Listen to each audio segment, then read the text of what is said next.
Thank you everyone. I'm very happy to be here. I was very happy with at least the possibility of the online participation. And you probably already have seen the presentation. First of all, when I knew about the theme of SIGRADI this year, I was very happy to know about this whole concept of accelerated landscapes, especially because this was very accurate at the moment of speaking about posthumanism. A very accurate analogy framework is actually talking about posthumanism in terms of geography, in terms of landscapes, in terms of maps of reference. So this was a very accurate framework from which start talking about posthumanism, to bring the discussion about posthumanism. I don't know how many of you are aware of what is posthumanism. Sometimes it's confused with transhumanism. We probably will see the differences during this talk, but it's a very contemporary yet we could say even historical way of thinking. So what we're going to do today in the terms of this presentation is basically draw an outline about what is this type of thinking and what is the philosophical aspect of it and why it defines the future maps of what it is to be a human being. And actually, as someone that has both studies, let's say, in design and in philosophy, the main reasons in which I was for which I was interested in this type of thought, in this school of thought, was first of all because as a modern scholar I'm always going to be interested in criticisms to the modern project, and second because posthumanism is drawing the lines of what it is going to be the future horizon of what it is to be a human. So I'm naturally going to be interested also in any type of project that aims to present itself as the alternative for the future of humanity. So I think this would be a little bit of a framework. I would like to share screen to start with the presentation. Basically, when talking about posthumanism, I always like starting with this image, which very graphically, very visually depicts what we talk about when we talk about posthumanism. The first image is obviously the birth of Venus, the famous painting, the icon of the Renaissance by Sandro Botticelli. And then the second image is actually a performance or an intervention done by Salvia, who's a posthuman aesthetic artist. And I think both images show us two ways of conceiving the human body, two ways of conceiving the human, two philosophies, two ways of conceiving even the body of a woman, two philosophies, two conceptualizations of the human, completely different. And I think the main question is what happened so that we could go from the first image to the second image? Or the question should be what happened to us in order to switch from one paradigm to the other paradigm? In terms of this presentation about posthuman landscapes, I would like to divide the whole content in four main fields. First of all, we obviously need to know about humanism if we're going to talk about posthumanism. So the first block, we will be talking about what is the conception of humanism and what is actually the fundament of the antithesis of posthumanism. Let's say what posthumanism wants to be against. In the second part, we're going to understand the end of this paradigm, the end of humanism, and all these processes of decentering of the subject. And in a third instance, we're going to see and discuss about the posthuman landscape, and then focus specifically on the posthuman body, which is, let's say, the platform for all these different types of technologies and different types of interventions that the posthumanist philosophy allows us. So posthumanism already shows obviously the prefix post, which is something very common in the time we live in. We obviously speak about being in the postmodern time. We speak about post-truth paradigms. We speak about post-metaphysical epoch. We speak about posthumanism and so on and so on. So we live in an epoch in which we're constantly trying to overcome the main concepts, the main narratives that were structuring the basis of the modern project. Basically, everything happening at least in the past 100 years, it's a will or a desire of overcoming all these settled paradigms, the modern, the truth, the metaphysical, the human, the subject, and so on. Within this whole world, posthumanism appears to be another expression in the fields of humanities, philosophy, anthropology, technologies, and so on. So To locate ourselves in this new map, which is the posthuman map, I have created this, let's say, this big map of concepts, so we understand where are we located when we talk about posthumanism in terms of paradigm and in terms of time. So we said that we are currently in the postmodern epoch. Postmodernity obviously says that we are what comes after modernity, probably after in terms of time, but against in terms of concept. So modernity was the paradigm that ruled the Western world, at least until the coming of the postmodern era, right? So modernity was this epoch characterized mainly by the construction of the subject. We can actually talk, sometimes they even speak in terms of identity between modernity and subjectivity. Modernity was the time in which the human being finally understood its condition as a subject. This is subject, it comes from Latin, subjectum. Sub is what lies underneath. Jectum, it's what's thrown, what's out there. So what lies in the basis as a foundation of what is out there or what exists. This is what actually Aristotle spoke in terms of hypokeimenon, this substance that doesn't change, that is the foundation of things, and that the human being is going to represent now in modernity. The human being is the foundation of things. So the two main categories that rule the modern epoch are the categories of subject and the category of reason. And all these created a modern paradigm in terms of anthropocentrism and humanism. Anthropocentrism obviously speaks in terms of the centrality of anthropos, and kentron, obviously the center. And humanism is a paradigm that says constructed around the idea that the human being is the measure of all things. In this epoch, we also have the construction of the great narratives. This is socialism, the Enlightenment, communism, all these big narratives like freedom, equality, that ruled the modern epoch, kind of like the solid foundations, the metaphysical ideas that were guiding all the discourses of the modern period. In terms of philosophies, we're going to have a predominance, let's say, of idealist philosophies. This is because idealist philosophies start from the subject. The subject is actually the starting point of any type of idealist philosophy. So we mainly have Descartes, Kant, and Hegel as the main representatives of, let's say, this line of thought. Obviously, modernity is a very varied epoch, so we're also going to have rationalism, empiricism, right? Like many diverse types of philosophy. And in terms of art, we can speak about Renaissance, Neoclassicism, and Romanticism. And basically, the end of Romanticism marks the beginning of a new period, of a new world. And we're going to see this in a little bit of detail further, but postmodernity comes forward precisely with the main aim of overcoming modernity. So if in modernity we had the construction of the subject, in the postmodern epoch we have the deconstruction of the subject. The subject has died, as Foucault is going to say. Even the human has died.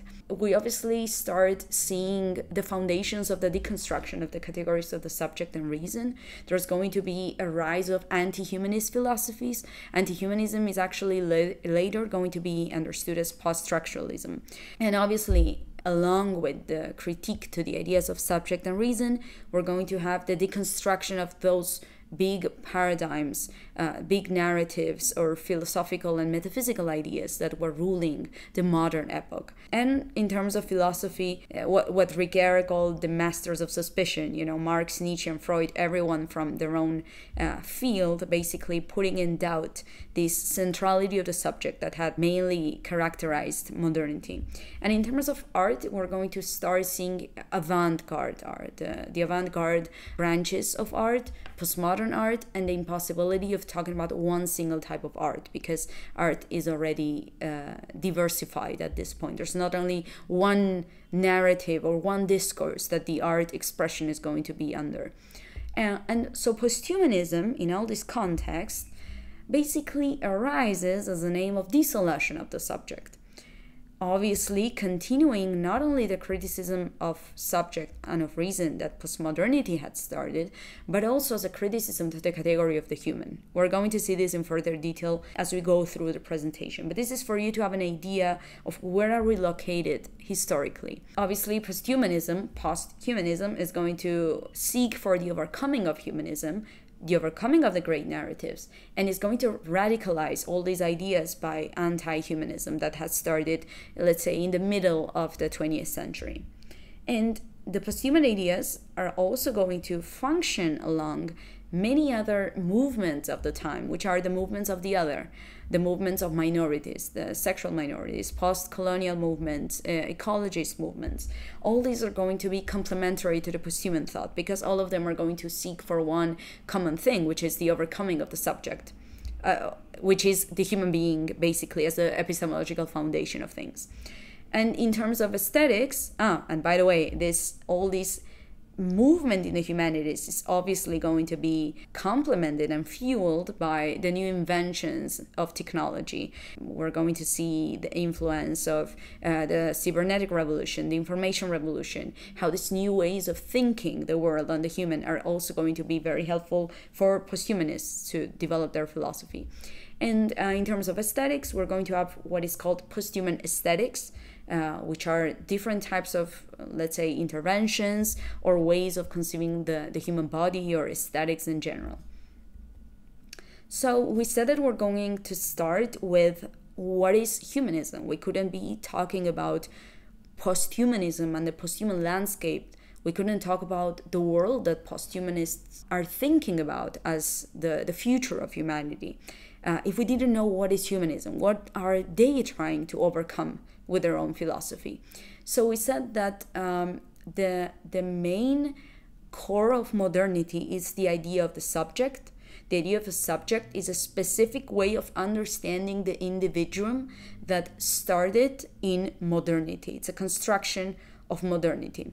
This is not something arbitrary, obviously. This is something that happened as a consequence of many, many changes that were happening concretely in the life world in the modern period that created a new way of the human being of being there in the world, which is what we called the subject, the foundation. The human being is the foundation of things. These events, you know them obviously. We can talk about the humanism, Renaissance, the printing revolution put forward by Gutenberg, then the encyclopedia by the Enlightenment philosophers. We also have the scientific revolution that completely switches the way we see the world and the place of the human being in that world. Also the Protestant Reformation, which completely changed the world in which the individual relates to God and how it even produces wealth, which is what, for example, let Max Weber talk about the importance of the Reformation in the advance of capitalism, for example. And we also have the Enlightenment, which is, we could say, even the peak of modernity, with all these, great philosophers of the Enlightenment, Voltaire, Diderot, D'Alembert, Kant, Rousseau, and so on, constructing all this peak of reason, this peak of a paradigm that was called to be a transformation of society. So humanism was this movement that was born in the Platonic Academy of Florence in Italy, and was obviously a reaction to scholasticism, bringing back the study of humanities, Humanitas Studia, which was something that was basically put aside during the Middle Ages, and was aiming to bring back all these liberal arts and these human studies that were obviously developed during the Greco-Roman period, that were forgotten or put aside during scholasticism. And obviously these diverse changes that start happening with the humanist movement, that obviously couldn't happen without the intervention of the Medici, for example, of the new drawing economic system that was happening, the new ideas that were fueling already an anthropocentrism, and were putting the human being as the measure of all things and starting to understand it as the epistemological foundation of things, which is what we called the subjectum. So there is a whole diverse conjunction of events that are happening at this time that are switching the self-understanding, first of all, of the individual of itself, and thus creating a new way of the human being there in the world. Obviously, this conception of the human grows parallel to the detachment of the human from the religious perspective, which is creating a more autonomous idea of the human being, which foundation is going to be basically rational ideas and reason. So the most important thing, and this is going to be one of the main targets of posthumanists, it's, as we said, the idea of the subject. First of all, the word subject, it's already, we know, a very problematic word sometimes. This is not only the case in English, this is also the case in French, in Spanish, and many Latin languages, which is, for example, in Spanish we say sujeto, to subject, and sujeto, which could be understood as this modern idea of understanding the human being. You can also understand it as sujeto, as something that's attached, for example, which could mean even the opposite conceptually. Same happens with subjectivity, which is often used as a synonym for the particular, what belongs to your own opinion or something like that, when subjectivity in terms of modern philosophy can mean, again, something very opposite to that. So focusing on the idea of the subject now helps us understand what is the main target that the posthumanists are going to have. So we said that subject, which obviously comes from Latin subjectum, the foundation of things, the basis of things. We said that this was what Aristotle called hypokeimenon when he wanted to understand what it is what doesn't change in a world of accidents. What is the substance that always remains the same in a world that is constantly changing? And in the modern period, especially in the early modern period, when the first claim of modernity done with Cartesian philosophy by the hand, obviously, of René Descartes, this idea of subjectum, of hypokeimenon, obviously not with that terminology, but in terms of the way Descartes wrote and his own philosophy, acquired the shape of the self. So the self became the foundation of things. The famous saying by Descartes, cogito ergo sum, means exactly that. Means I think, therefore I exist. So my own thought that I think is the foundation of existence. And the only medium to reach any type of certainty starts with the self. Truth is not going to be anymore something that's imposed from outside, something that comes from above, something that's written in a book, but something that I have to achieve myself. It's part of a personal practice, a very introspective activity of the individual. Again, we see the importance of the individual here in this moment of history. So the self is going to be the only medium to achieve any type of certainty. Obviously, we should not confuse this with egotistical thoughts, but with epistemological grounds, and seeing the self as the foundation of any type of knowledge, because in the end, any knowledge is only knowledge for someone, and that someone is actually always going to be a self. So what remains permanent for this epoch is the self, because in every representation, in every knowledge, in every experience of a human, there's something that doesn't change ever, basically until we die. And that's the idea of the self. So that is the foundation, what never changes. That's why the self becomes the hypokeimenon. And it's not by chance that Descartes is actually called the father of modernity, because of all these transformations induced by his own philosophy.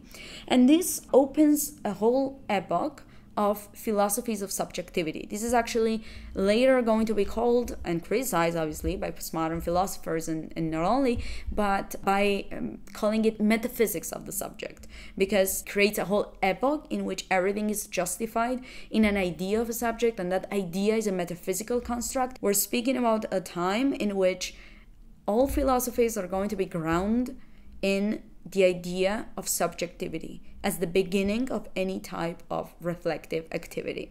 And obviously this conception of the subject, it's an achievement of modernity, because it was because of everything that was happening gradually in the modern epoch that we could finally talk about the human being as subject, the human being as the epistemological foundation of things.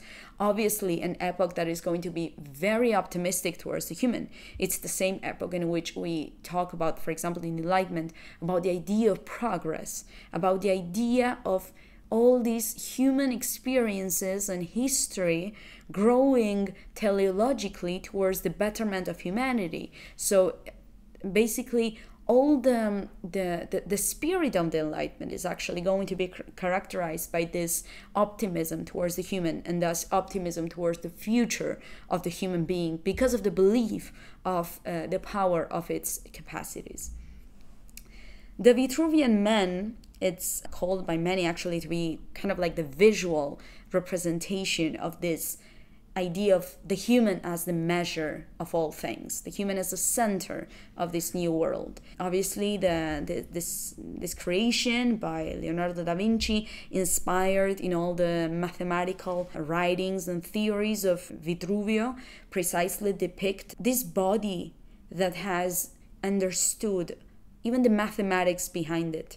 A conception of the human being based in this universal mathematics, of the world being a mathematical phenomena and the human being another mathematical phenomena because it belongs to it. So it creates an idea of the human being that is completely rational, completely structured, and that also have this picture in mind, because when we get to the posthuman ways of understanding the human body, this image is actually going to be one of the main criticized ideas for, let's say, in quotes, the philosophy that it represents at its base. I mean, there's many debates on when is the end of modernity. Obviously, there's not a day in which it happens. A group of philosophers didn't gather to just sign the end of modernity or something along those lines.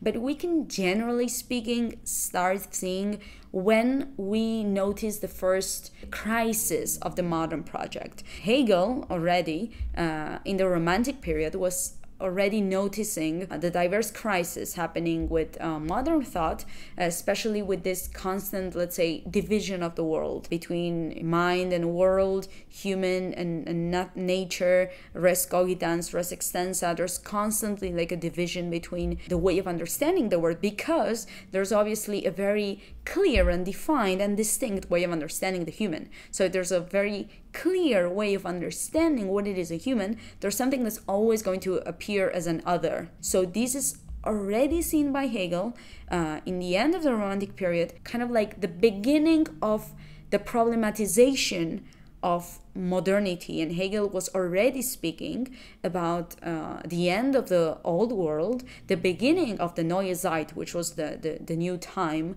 the new world, and noticing for the first time a modernity that is becoming conscious of itself, that is stopping and is looking back at everything that has happened in modernity, and it's able to problematize the modern issues for the first time, kind of like looking back in perspective at what modernity is, modernity was, and what is going to be the future of modernity. So when we speak about the end of modernity, we can locate ourselves basically in a post-romantic world, taking romanticism as both the pinnacle and at the same time the beginning of the end of the modern project. So gradually, after the post-romantic period, we start seeing, let's say, a critique of the category of subject and reason, a revision of the modern project, the basis of anti-humanism, as we said, the death of the human, the death of the subject, that was called by Michel Foucault. And at the same time, in terms of philosophy, we have the masters of suspicion, as we said, Marx, Nietzsche, and Freud, each of them from their perspective criticizing the modern project. We have phenomenology, existentialism, critical theory, structuralism, post-structuralism, the postmodern philosophy, positivism. All these philosophies, probably besides phenomenology, they're all going to be aims to overcoming the modern project and overcoming this centrality of the subject and of reason. They're all going to be revising the modern project, especially after the First World War, which was a very tragic, cruel, machined, traumatic war for humanity. This was seen precisely as this is the consequence of modernity. This was the worst thing that could happen because of modernity. Each of these philosophers, from a perspective, for example, I don't know, we can just take Marx's criticism to modernity. How can Marx talk about the centrality of the subject when he's writing philosophy about the proletariat, which is a class that's being completely oppressed in those factories and completely determined by the materia and by the environment they work in, completely alienated from their environment. So impossible to talk about the centrality of the subject in this context. And this gets even, let's say, more clear after the First World War, which is basically the extreme case and the main reason why the modern project is called to be done. Because, okay, this was the centrality of reason. The critical theory, for example, by this idea of instrumental reason is going to say this, that the tyranny of reason is basically this reason that's only means to an end and everything is calculation and so on. So we start seeing a constant criticism to modernity because of the pathologies of modernity, because of this deviation of the modern project that happened because of diverse events by the end of modernity. As we said, mid 20th century, we start seeing all these movements of the other, post-colonialism, environmentalism, the third wave feminism especially, ecologism, animalism, and many movements that are precisely the others of what? The others of the subject, the others of this idea of the human being as a center of all things, and what they are going to understand as subject is actually a male, white, European, etc., etc. So this paradigm is going to need to be demolished by all these ideas of all these philosophies of the other, obviously, plus the cybernetic revolution, which is going to introduce diverse changes on the way of understanding the world and the human being, and also the basis of posthumanism happen here in this context, at the intersection between the humanities, the new anthropologies, the new technologies, the new ways of thinking the human. So in this map, in this intersection of roads, it's where the posthuman project is going to be built. So says Alain de Libera in his book, The Invention of the Modern Subject, he says the death of the subject is therefore the supreme death, the everything-capturing death. It is not the death of a man as a being, but the death of the epistemological condition that had placed him as a foundation, as a subjectum. Foucault writes the death of the subject in capital letters, of the subject as the origin and foundation of knowledge, of freedom, of language, of history. So basically, this is what we talk about when we say the death of the subject. It's the death of this human being understood as the foundation of all these spheres of knowledge and spheres of life. Basically, at some point, I was going to draw a timeline to understand modernity, postmodernity, and posthumanism. And I'm not going to lie to you, I had a very hard time depicting this timeline to understand what happens actually in the dialectic between these epochs. And I think the best way of understanding this was with this graph, probably. We have modernity, we have the beautiful, straight, rational line of progress that starts from, the Renaissance, we go through the Enlightenment, we achieve Romanticism, and then slowly as we detach ourselves from the modern period, from this organized world of ideas, of metaphysical ruling ideas that structure all the narratives we're in, we get into postmodernity, and the picture starts being very chaotic because we don't even have one, let's say, single way of understanding things or one umbrella paradigm, but everything starts to go in its own direction. Everything starts to go in its own logic. This is why we have all these different philosophies, and there's even a plus in the end because we could even continue the list, which make it very hard to actually say, okay, what defines the postmodern epoch? Probably what defines the postmodern epoch is the will to overcome the modern without even having defined your own. Basically, you know what you're against, but you still don't know what you are, which is a bit what happens with many of these post-prefixes. And then in the middle of that whirlwind of the postmodern thought, you have posthumanism, which is kind of like out of the geography, out of the Euclidean and rational geography of the modern epoch. There, we can find posthumanism. So we said that the end of modernity happened precisely because of the abandonment of the modern project. So Habermas talks about this in the philosophical discourse of modernity, and he says, from this perspective, a self-sufficiently advanced modernization of society has separated itself from the impulses of a cultural modernity that has seemingly become obsolete in the meantime. It only carries out the functional laws of economy and state and technology and science, which are supposed to have amalgamated into a system that cannot be influenced. Basically, the cultural modernity has lost its touch with the processes of modernization. The processes start happening with their own laws, with the laws of economy, technology, science, state, etc., but they are independent of that philosophical modernity. Actually, this image from the Modern Times, the movie by Charles Chaplin, I think it depicts very well that the world we're talking about in this moment. It's a world, actually it's the world that probably Marx was experiencing when he wrote his political theory and economic theory, and even philosophical, we could say. It's a world in which the human, it's not the center anymore. It's the world in which machines start defining the new landscape of the human world, and it's a world in which, as in this image, you probably saw the movie in which Charles Chaplin starts basically adjusting everything on its way because he's just going crazy in this automated process, and he in the end becomes part of the machine. This is probably the key of this image, which is a human being becoming part of a bigger machine, of a bigger technological system that is what the world has already become. So we said that posthumanism is born at the crossroads between technology, philosophy, humanities, anthropology, all these changes that are happening in this mid-20th century. Actually, the first time that the term was used, posthumanism, was in 1977 by Hassan. So it's actually not that contemporary. It comes from the 70s. And it's a continuation of anti-humanism, which is what was later called post-structuralism.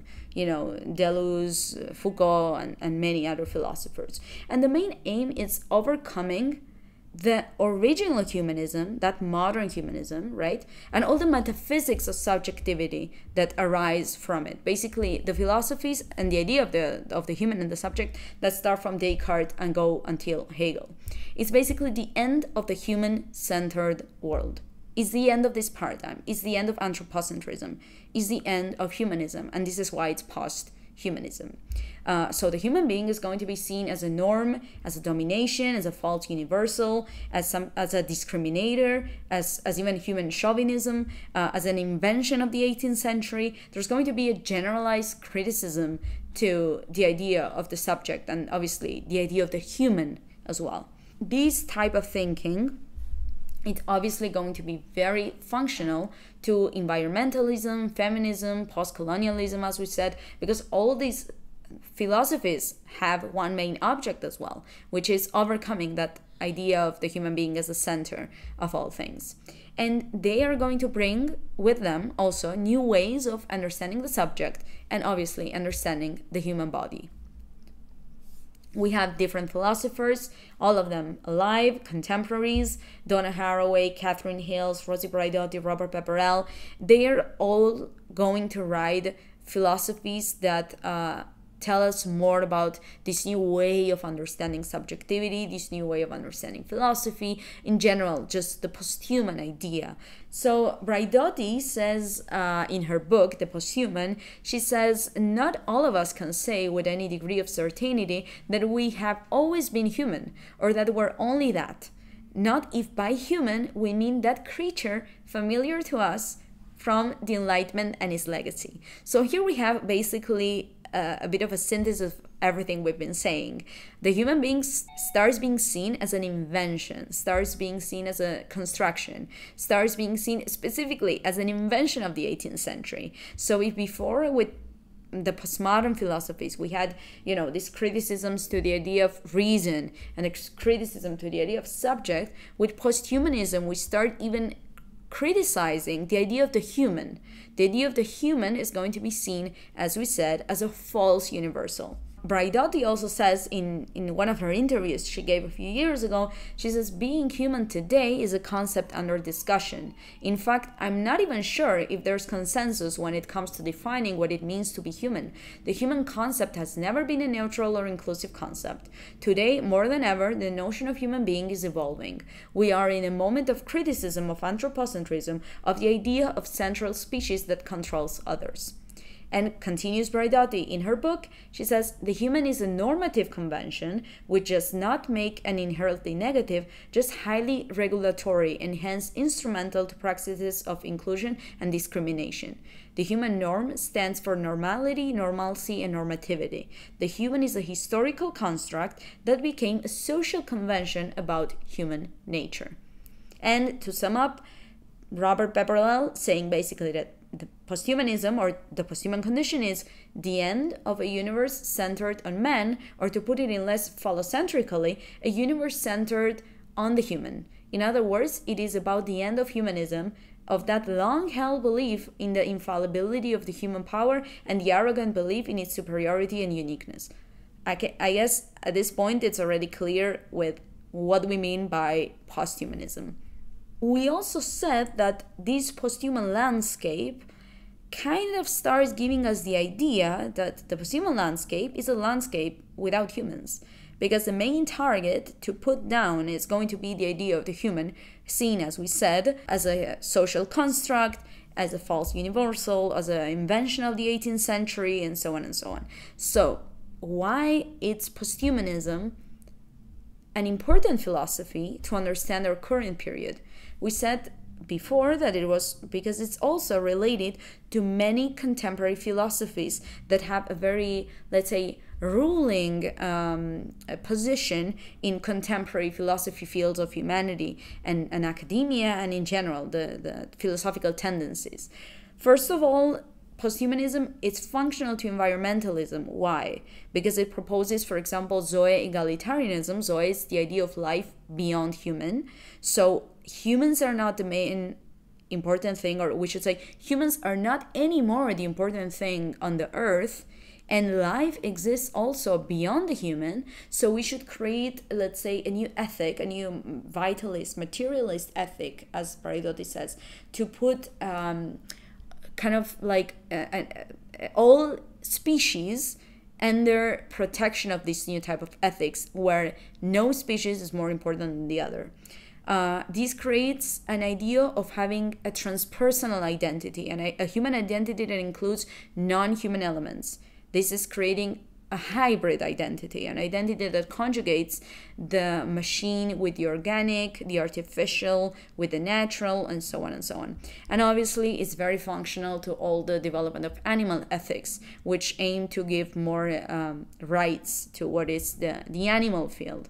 There's even, on the most extreme side of posthumanism, in the branch of environmentalism, for example, there's a movement called Voluntarily Human Extinction Movement, which is basically a group of people that aims for us to stop reproducing so that the human species just extinguishes in the planet Earth, and that would be the end of humanity. Basically, we're a problem, we are a big disease, so we need to stop existing. And they call for the extinction of humanity voluntarily. And a second point, posthumanism is also functional to feminism and to queer theory, because it brings very often, especially by the hand of Rosi Braidotti, this idea of becoming woman. The woman seen as the incarnation of that other that we mentioned, the opposite of that Vitruvian man, the opposite of that white European male, etc., as being the center of the modern paradigm. Okay, exactly the opposite, or the incarnation of its counterpart, of that other, is the feminine, is the woman. So becoming woman, it's a process of becoming that other. In these terms, in terms of feminism and queer theory, Braidotti, and in general just posthuman subjectivity, is going to bring the idea of constructing a nomad subject.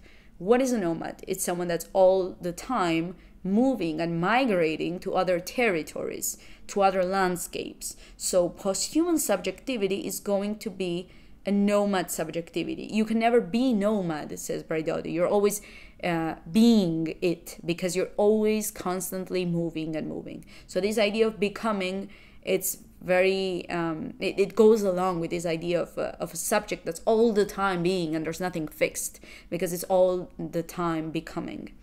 And post-humanity is also very functional to post-colonialism because of a bit of what we said before, which is the idea of becoming other, the other that was that category put aside by modernity. And they all have in common this overcoming of subjectivity that we mentioned. We have to focus now on what is the posthuman body. We just saw we are going like an onion, let's say, with layers. We have the posthuman philosophy, then the posthuman subject, and now the posthuman body, to understand what is the body as a landscape in terms of posthumanism. So basically, the main thing is that posthumanists are going to praise for the abolition of limits of the human being and limits between the human being and other entities. Obviously, when you abolish the limits of, you don't have any more limits between, because there's not a concrete limit that defines the shapes. So basically, as Braidotti says, we have to shift the structural differences or ontological categories between the organic and the inorganic, the born and the manufactured, the flesh and the metal, the electronic circuits and the organic nervous systems, and so on. Basically creating a hybrid idea of the human being. As Pepperell says, humanists may view humans as distinct beings in an antagonistic relationship with their environment. Posthumanists, on the other hand, see humans as embodied in that extended technological world. Basically, we can just remember a little bit the image of modern times, of Charles Chaplin just being completely, caught by that circuit of technology and being just part of that world, of that new world that's being created. As part of another important question, the liquidation of the self, something that posthumanists are also going to go against is actually the abolition of the idea of the self. Just remember a little bit the importance of the self that we were talking in terms of modern philosophy, in terms of metaphysics of subject, and when we were mentioning Descartes. So for posthumanists, as Braidotti says, they have to claim a resistance against the dominant forms of representation of the self, because the self is, as Braidotti says, that entity that out of our laziness and habit we call self. So the self, that structural psychological nucleus that defines what every single human being is and is completely singular and intransferable, is going to be seen as something that, because of laziness and because of habit, we call self. And Braidotti is even going to say, the life that is in me does not respond to my name. The I is only something transitory. Again, the idea of subjectivity as a nomad, the idea of subjectivity as a becoming, and the idea of subjectivity as something transpersonal, collective, impersonal, and in a post-identity mode. This is exactly defining new maps of reference of what it is to be a human being, of what it is to understand that singular human being in that world. Why we talk about posthuman landscapes? Because we're talking about new territories. We're talking about new maps of reference, of defining what it is to be a human being. This human being has to be nomad, has to have an identity that's becoming all the time, has to be non-fixed, has to go beyond any type of understanding of the self. So on a third part of this block, that's the body as a landscape, we said that technology is going to be one of the main pillars of post-humanity. So informatization and understanding the body as information is something very, very fundamental in understanding the body as a landscape in terms of posthumanism. So we said that the cybernetic and biotechnological revolution of the mid-20th century brought a new way of understanding the human being, now from the perspective of cybernetics, informatics, and even theory of systems, which is a complete new way of defining what it is an organism. Basically, organisms in terms of algorithms, like Harari says in his book. And obviously, this process of understanding the world and the human being as information it's nothing but a process of dehumanization and depersonalization, because we wouldn't be dealing with humans anymore, but we're dealing with packages of information. We're systems that produce and generate and process information. We don't, again, deterritorialization, it's about finding new grounds, finding new maps of defining the human. This is what posthumanity is about. Finding new maps of defining the human. And the map of informatics and algorithms is something fundamental in this new way of understanding the human being that has to be understood today from, in this case, the perspective of informatics. Obviously, this creates, and this is something that we can probably discuss later, but it creates an environment that brings many of the bioethical issues about data. There's a epistemological dimension of information, because everything that can be informatized can also be known, because data is traduced into knowledge, right?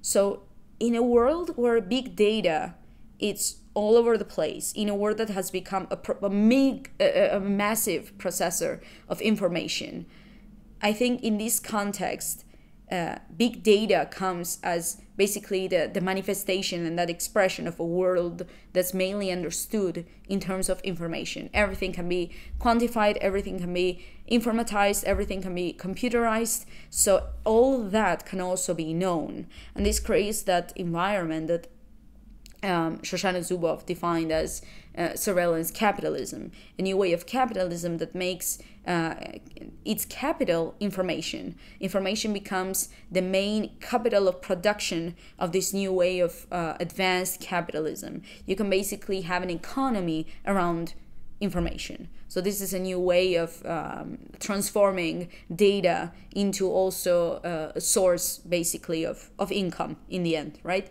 And posthumanism kind of like also happens at this crossroad between this advanced capitalism and also this new understanding of subjectivity and the human being, as we said. Informatization on one hand, and then the overcoming of subjectivity as we knew it on the other hand.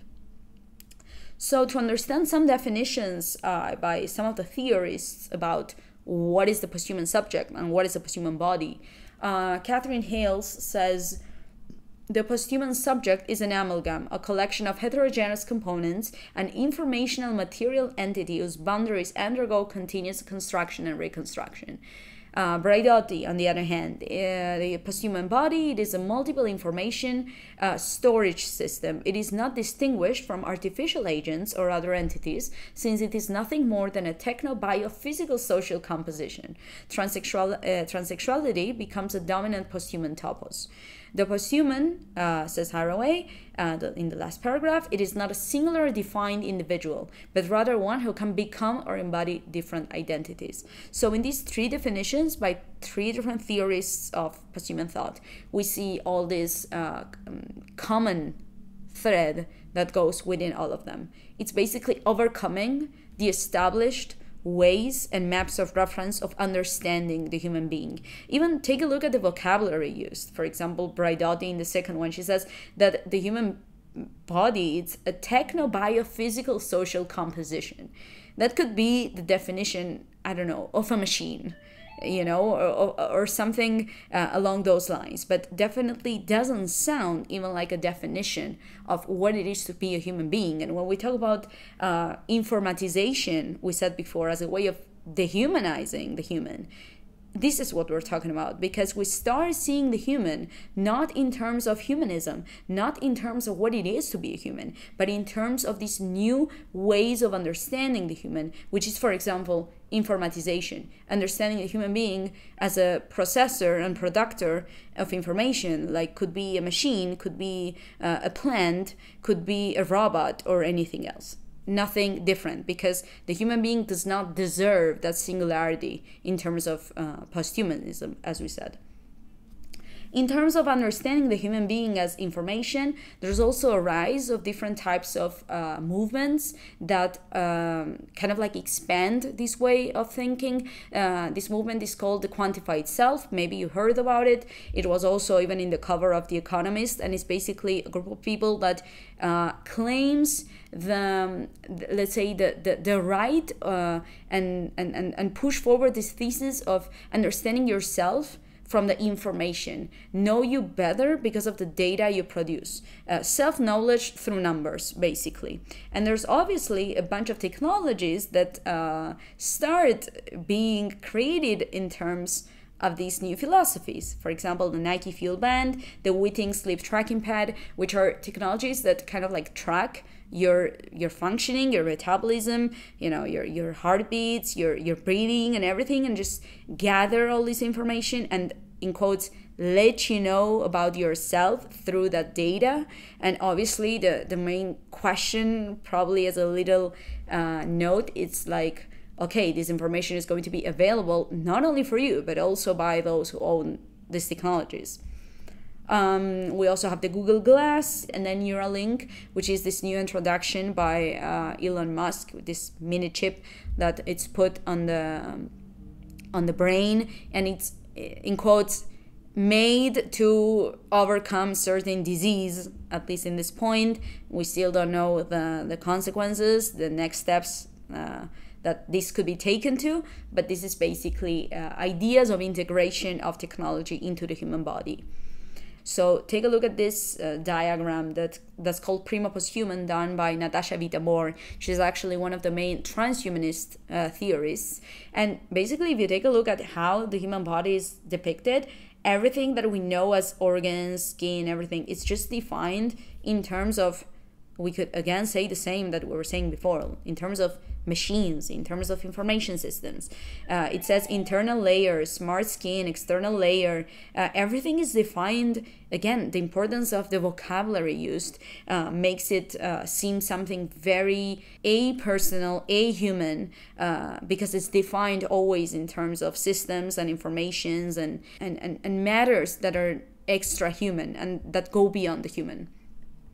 Also, this project called the 2045 Initiative, and basically aims to, by 2045, arrive to the configuration of the hologram-like avatar, basically after transferring consciousness into a computer and then creating your holographic double, basically. And talking about doubles, digital twins, something also very introduced, you probably know about it. Again, a new technology introduced in the fields of medicine, and that also brought up many bioethical issues in terms of this, basically, which is reproducing your own profile in a digital platform, and that puts in risk the idea of autonomy of the patient.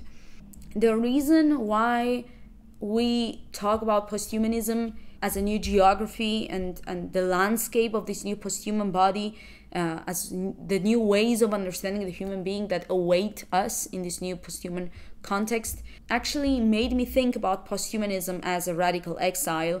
I actually take a little bit of advantage of this platform and announced that just a few weeks ago my book was published that's called Posthumanism or the Radical Exile, precisely because of this process of deterritorialization that means posthumanity, this exile, this forcing the human of leaving its territory, forcing it to exile and to go explore new ways of defining the human landscape. Obviously, there's some philosophies before posthumanism that were already bringing some of these ideas. We said that anti-humanism put some of the grounds, this idea of the body without organs from Deleuze and Guattari, which is this idea of, we have to metaphysically get rid of the organs of a body because organs are what give body an order. So we need to get rid of everything that a priori gives the body an order, a hierarchy, and so on. So the body without limits is basically the body as a landscape for posthumanism. It's a body without limits. It's a body like a rhizome that just grows in all connections and networks, like a machine, like a part of a machine that can be an annex to another machine and so on. Obviously, it's a body that does not have a clear difference between the inside and the outside. Obviously, it's a body that goes beyond aesthetics, beyond metaphysics, beyond beauty, anatomy, biology, anthropology, and all these categories that had defined the human being before. And then the category of the mutant, the category of trans, the category of cyborg are going to be very, very relevant categories of understanding these new subjectivities of the post-human, because these are all categories that are hybrid and that are functional to these new ways of understanding the human being that we mentioned. As Robert Pepperell says, there's nothing external to a human being because the extension of a human being cannot be fixed. So the post-human subject is a subject without limits. It's a subject without clear, defined, and drawn limit. These are some actually examples of post-human artists. For example, Neil Harbison has an antenna from his head that allows him to basically hear colors. And Moon Ribas has a mini chip under her skin that allows her to feel the earthquake movements and the tectonic plaque movements, and she dances along these feelings that she gets. Fecal Matter and Salvia, other aesthetic posthumanist representatives, we see basically bodies. The landscape of the posthuman body is a body that can become anything. It's a body that can become anything because it's a body that's beyond metaphysics, anthropology, biology, aesthetics, and anything. It's a body beyond the limits. And this is the main idea of understanding the posthuman body as a new landscape for the future of humanity. For example, the first image is basically a body that can become a corpse before dying because it's metaphysically death. There's nothing that determines this body, so the body can become anything, even a corpse, before dying, obviously. Again, other images of fecal matter. And Braidotti asks, for example, so what happens to subjectivity in this complex field of forces of data flows? It becomes an expanded relational self engendered by the cumulative effect of all these factors. The relational capacity of the posthuman subject is not confined with our species, but it includes all non-anthropomorphic elements. And the posthuman is not a singular or defined individual, but rather one who can become and embody different identities and understand the world with multiple and heterogeneous perspectives, says Haraway. So now, as a conclusion, and to start finishing and summing up our presentation, to rethink the notion of borders, it's something essential when thinking about the posthuman subject. What could we do in terms of revising the posthuman project? The first thing would be rethinking the notion of borders, basically. The body is a limit, we can say. Our human bodies are a limit, are a form. They define this singular way of being in the world that each of us have and that we'll always have. It's the absolute line that defines the way we look, we are, we exist in the world. The limit, it's that absolute division, let's say, between the outside and the inside. And any living form has a limit. This is not some metaphysical abstract exercise. Even the cell has a membrane that doesn't exclude the cell from all the other cells and organisms, but it defines its shape. It allows the cell to be alive, to do its functions, to interact with the environment. The limit, it's something that's essential for the constitution of anything that's alive. Without limits, there can't be life. And the idea of limit also creates this dialectical and negative, capacity of the human being. The human being separates itself from the object in order to know it, for example, in terms of epistemology. The subject separates himself from the other to define itself, for example, in terms of identity. The subject separates from nature to develop history, technology, even art, and so on. So there's always a process in which the human separates in order to create. The main questions we can ask ourselves in terms of understanding the posthuman landscape and the posthuman idea of the world that is being drawn. First of all, what are the limits of tomorrow's world? How are we going to define tomorrow's world? And second, what is the territory of subjectivity in that world, of tomorrow's world? Basically, why we focus on the idea of borders, again, with the terminology of geography, to understand the posthuman landscape, which is a landscape, it seems, without limits. Because first of all, without limits, there's no distinction between the inside and the outside. There's no distinction between the subject and the object. No distinction between the self and the other. No distinction between the private and the public. No distinction between the state and the individual. No distinction between the human and the non-human. Basically, without limits, the human disappears, not because we're understanding the limit as an exclusive element, because it excludes other things, but quite the contrary, because it's the condition of possibility of things. It's the condition of possibility of the human. So the idea of limits, it's not only a philosophical idea, it's not only a geographical idea, but it's even in the end a political idea. It's a very structural idea in conceiving the individual that many of these new philosophies, when drawing the future landscapes of the human, are not seeing, and that they're actually, as we say, preparing the soil for many problematics, not only in terms of bioethics, but also in terms of politics, with their new ideas of subjectivity. And now to start also making a conclusion, how to organize chaos, says Regis Debray in his book Elegy of the Fronters, and he says, drawing a line separating the inside from the outside. And now as conclusions, so the posthuman project has concrete implications in what we understand by body and by subjectivity. Second, it is not the only possible future, because they always propose it as the only possible future existing out there, and this is obviously not the case of imagining the future landscapes. And thirdly, it is a public and a global matter, and it concerns to all of us like humans, basically like individuals that belong to the human species. We have to be aware of these new ways that are being drawn and planned to understand the future of the human world. And as a summary, this is an extract from my book, The Radical Exiled, or Posthumanism, and it says, as in Pripyat, the shock wave of posthumanism is responsible for eliminating the subjects without affecting the objects, process that outlines the first image of a world without humans. Posthumanism pulverizes the subjects without touching the objects. Everything remains the same, everything remains intact, but something small has changed. There is no world.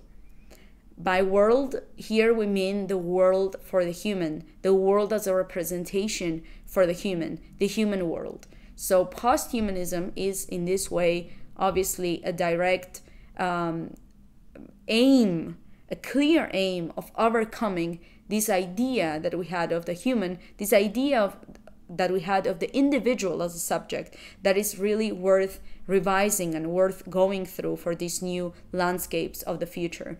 And basically, to sum up, we don't need the future to design humans. We need to design a more human future.